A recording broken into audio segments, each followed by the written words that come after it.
شمشیر بے نیام حضرت خالد بن ولید part number 136 اپنا اسلامک اسٹوڈیو۔ ناظرین، خالد آدھی رات گزر جانے کے بعد دمشق سے روانہ ہوئے تھے۔ انہوں نے 4000 سواروں کو شام کے بعد خاموشی سے محاصرے سے ہٹا کر پیچھے کرنا شروع کر دیا تھا اور سوار پیچھے جا کر اکٹھے ہوتے جا رہے تھے۔ ناظرین، یہ جگہ دمشق سے ذرا دور تھی۔ خالد انہیں ساتھ لے کر روانہ ہوئے تو شہر میں محصور رومیوں کو خبر تک نہ ہوئی۔ خالد اور ان کے سوار دستے کو دیکھ کر رافع اور ان کے سواروں نے نعرے لگانا شروع کر دیے۔ خالد نے بڑی تیزی سے دشمن کا اور رافع کے سواروں کا جائزہ لیا اور دونوں دستوں کو ضرورت کے مطابق ترتیب میں کر کے حملے کا حکم دے دیا۔ ناظرین، حملہ ابھی شروع بھی نہیں ہوا تھا کہ ایک گھڑ سوار مسلمانوں کی صف سے نکلا اور گھوڑا سر پر دوڑاتا خالد سے بھی آگے نکل گیا۔ اس کے ایک ہاتھ میں تلوار اور ایک ہاتھ میں برچھی تھی۔ ناظرین، خالد کو اس پر غصہ آیا اور انہوں نے چلا کر اسے پکارا، لیکن وہ رومیوں کی اگلی صف تک پہنچ چکا تھا۔ جسم کے لحاظ سے وہ موٹا تازہ نہیں تھا۔ اس کے سر پر سبز رنگ کا امامہ تھا اور اس نے اپنا چہرے پر ایک کپڑا باندھ کر چھپایا ہوا تھا۔ اس کی صرف آنکھیں نظر آتی تھیں۔ یہ خالد ہے، رافع بن عمیرہ نے کہا۔ ایسی جرت خالد کے سوا کوئی نہیں کر سکتا۔ رافع ایک پہلو پر تھے جہاں سے خالد نظر نہیں آتے تھے۔ ناظرین، خالد نے حملہ روک لیا اور وہ رافع کے پاس گئے۔ رافع انہیں دیکھ کر حیران ہوئے۔ ابن ولید، رافع نے خالد سے کہا، اگر وہ تو نہیں تو جو رومیوں پر اکیلا ٹوٹ پڑا ہے تو وہ کون ہے؟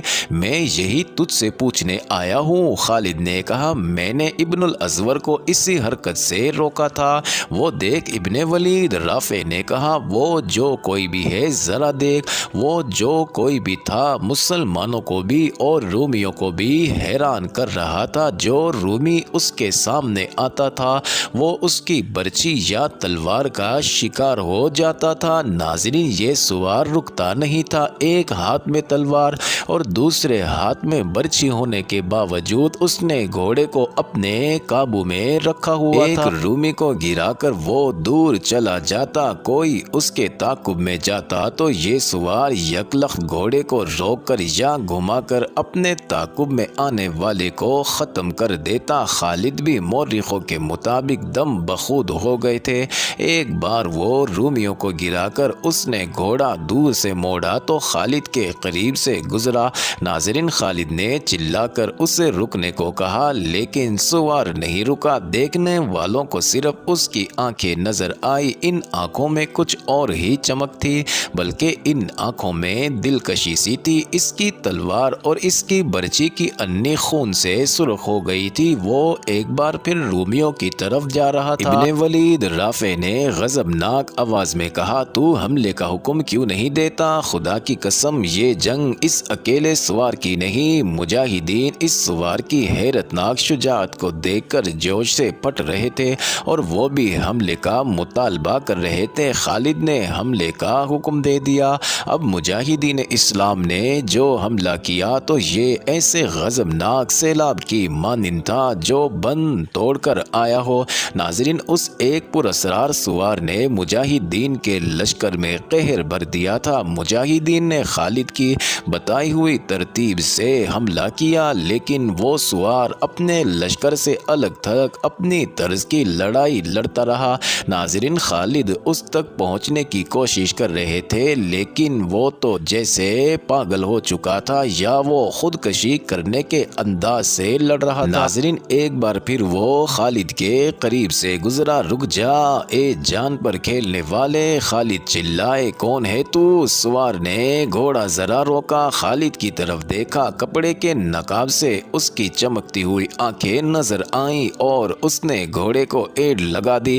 خالد نے اپنے 2 محافظوں سے کہا کہ اس سوار کو گھیر کر لے آئیں ورنہ یہ مارا جائے گا۔ دیکھو، یہ تھک بھی گیا ہے۔ دونوں سواروں نے گھوڑے دوڑا دیے اور اسے جا لیا۔ کیا تو نے سنا نہیں؟ سالار اعلیٰ نے تجھے بار بار پکارا ہے، ایک محافظ نے اسے کہا۔ سوار محافظوں کو چپ چاپ دیکھتا رہا۔ سالار اعلیٰ تجھ سے خفا نہیں، دوسرے محافظ نے کہا اور اس سے خراج تحسین وصول کر ناظرین سوار نے ایک بار پھر گھوڑے کا رخ دشمن کی طرف کر دیا، لیکن اس سے پہلے کہ وہ ایڑ لگاتا ایک محافظ نے اپنا گھوڑا اس کے آگے کر دیا اور دوسرے نے اس کی لگام پکڑ لی۔ ناظرین عجیب بات یہ تھی کہ سوار نے کوئی بات نہ کی اور نقاب سے صرف اس کی آنکھیں نظر آتی رہیں، یہ عام سی آنکھیں نہیں تھی۔ ناظرین محافظ اسے اپنے ساتھ لے گئے اور خالد کے سامنے جا کھڑا کیا۔ ناظرین اس نے برچی اور تلوار سے اتنے زیادہ رومیوں کو ہلاک کیا تھا کہ دونوں ہتھیار پورے کے پورے لال ہو گئے تھے اور ان سے خون بہہ بہہ کر اس سوار کے ہاتھوں تک چلا گیا تھا اور کپڑوں پر بھی چھینٹے پڑے تھے۔ خالد نے اس کی آنکھوں میں دیکھا تو اس نے نظریں جھکا لی، آنکھوں سے تو نو عمر لڑکا لگتا ہے۔ خالد نے کہا، تو نے اپنی شجاعت کا سکہ میرے دل پر بٹھا دیا ہے، تیری قدر میرے سوا اور کوئی نہیں کر سکتا، خدا کی قسم میں تیرا چہرہ دیکھوں گا اور تو بتا کہ تو ہے کون؟ تو میرا امیر ہے اور میرا سالار ہے، سوار نے کہا، اور تو میرے لیے غیر مرد ہے، میں تیرے سامنے اپنا چہرہ کیسے بے نقاب کر دوں؟ جسے تو میری شجاعت کہتا ہے یہ ایسا اشتعال اور غصہ ہے جو میرے اختیار سے باہر ہے، تجھ پر اللہ کی رحمت ہو۔ خالد نے اس سوار کی بات سن کر کہا، کس کی بیٹی ہے تو؟ کس کی بہن ہے تو؟ میں الازور کی بیٹی خولا ہوں، اس نے جواب دیا۔ زرار بن الازور کی بہن؟ خالد نے کہا، خدا کی قسم۔ خولا بنت الازور نے کہا، میں اپنے بھائی کو رومیوں کی قید سے چھڑا کر دم لوں گی، خوش نصیب ہے الازور جس کے گھر میں زرار جیسے بیٹے اور خولا جیسی بیٹی نے جنم لیا ہے۔ خالد نے کہا، یہ لڑائی صرف تیری نہیں بنت الازور، ہمارے ساتھ رہ اور دیکھ کہ ہم تیرے بھائی کو کس طرح رہا کراتے ہیں۔ انہیں پتہ چلا کہ رومیوں نے ان کے بھائی کو قید میں لے لیا ہے تو انہوں نے اسے ذاتی جنگ سمجھ لیا۔ سپہ سالار خالد کی بھی پرواہ نہ کی اور رومیوں پر ٹوٹ پڑی۔ عورتیں اور بچے دمشق کے مضافات میں تھے، خولا وہاں سے خالد کے 4000 مجاہدین کے پیچھے پیچھے چل پڑی تھیں۔ ناظرین جو ہی رومی اور مسلمان آمنے سامنے آئے، خولا نے گھوڑے کو ایڑ لگا دی اور رومیوں پر ٹوٹ پڑی۔ ناظرین خولا نے ایسی مثال قائم کر دی جس نے مجاہدین اسلام کو نیا حوصلہ اور نیا ولولہ دیا۔ اب مسلمانوں کی نفری بھی زیادہ ہو گئی تھی اور قیادت خالد کی تھی۔ خالد کے ساتھ جو 4000 سوار گئے تھے وہ تازہ دم تھے۔ ناظرین اس کے علاوہ پورا لشکر زرار کے قیدی ہو جانے پر آگ بگولا تھا۔ رومیوں کے لیے اس حملے کو برداشت کرنا ناممکن ہو گیا۔ انہوں نے جم کر لڑنے کی کوشش کی لیکن خالد کی چالوں اور ان کے لشکر کے غیظ و غضب کے سامنے رومی ٹھہر نہ سکے۔ رومیوں کی فوج چونکہ ایک منظم اور تربیت یافتہ فوج تھی اس لیے اس کی پسپائی بھی منظم تھی، اسے پسپا کرنے میں خالد کو بہت زور لگانا پڑا۔ ناظرین رومیوں کی پسپائی سے یہ مقصد تو پورا ہو گیا کہ دمشق کے دفاعی دستے کمک اور رسد سے محروم رہے۔ رومیوں کا یہ کمال تھا کہ وہ جو رسد ساتھ لائے تھے وہ اپنے ساتھ ہی لے جا رہے تھے۔ ناظرین اب دوسرا مقصد سامنے تھا اور وہ تھا زرار کی رہائی۔ اس مقصد کے لیے خالد نے رومیوں کا تعاقب جاری رکھا۔ رومی اور تیزی سے پسپا ہونے لگے۔ خالد نے ہر داؤ کھیلا مگر رومیوں نے کوئی داؤ کامیاب نہ ہونے دیا۔ ناظرین خالد نے تعاقب کی رفتار کم نہ کی، ان کی کوشش یہ تھی کہ رومی کہیں رکنے نہ پائے۔ ناظرین خالد خود پیچھے رہ گئے۔ یہ بہن کا ایثار تھا جو اللہ نے قبول کیا اور یہ زرار کا عشق رسول صلی اللہ علیہ وسلم تھا جو اللہ کو اچھا لگا۔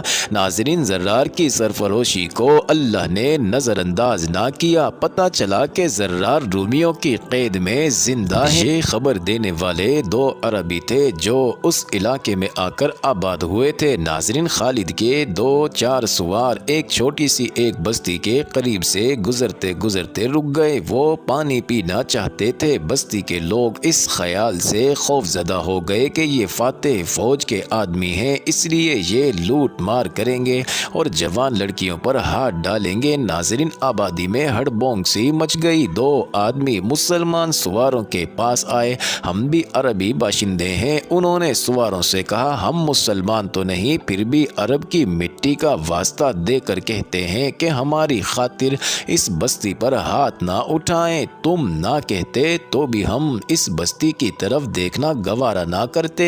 ایک مسلمان سوار نے کہا، ان لوگوں سے کہو کہ ہم سے نہ ڈریں، ہم تم سب کے محافظ ہیں، ہم پانی پی کر چلے جائیں گے۔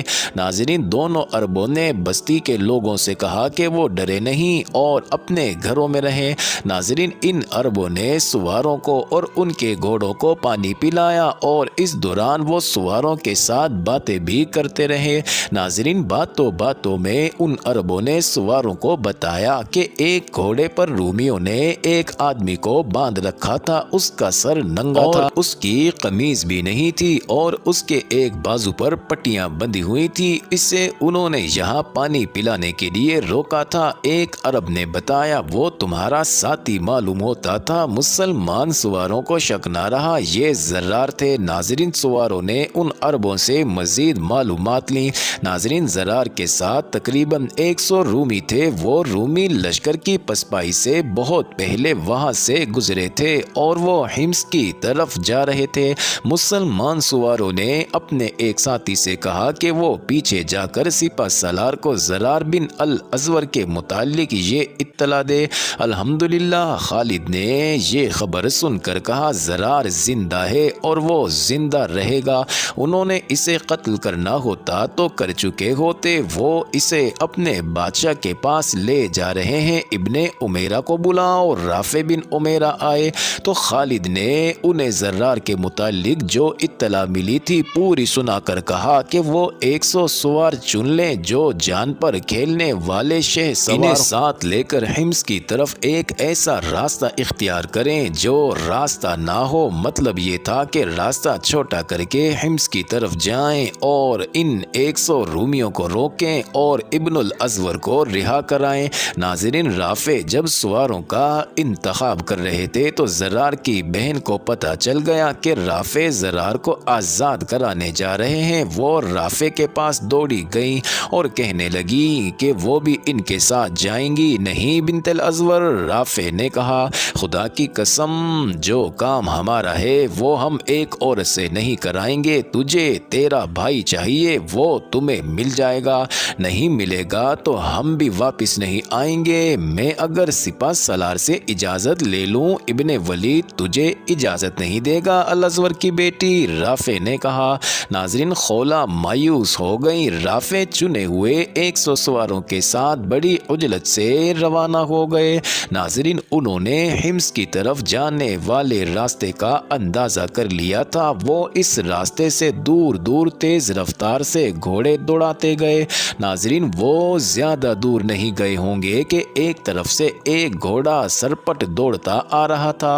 وہ رومی نہیں ہو سکتا تھا، رومی ہوتا تو اکیلا نہ ہوتا۔ ناظرین، وہ خالد کا قاصد ہو سکتا تھا، کوئی نیا حکم لایا ہوگا۔ ناظرین، وہ قریب آیا تو اس کا سبز امامہ اور چہرے پر کپڑے کا نقاب نظر آیا۔ ابن امیرہ، سوار نے للکار کر کہا، اپنے بھائی کو آزاد کرانے کے لیے میں آ گئی ہوں۔ معزز ناظرین، یہ انٹرسٹنگ ویڈیو جاری ہے، اگلی ویڈیو قسط نمبر 137 میں دیکھنا مت بھولیے گا۔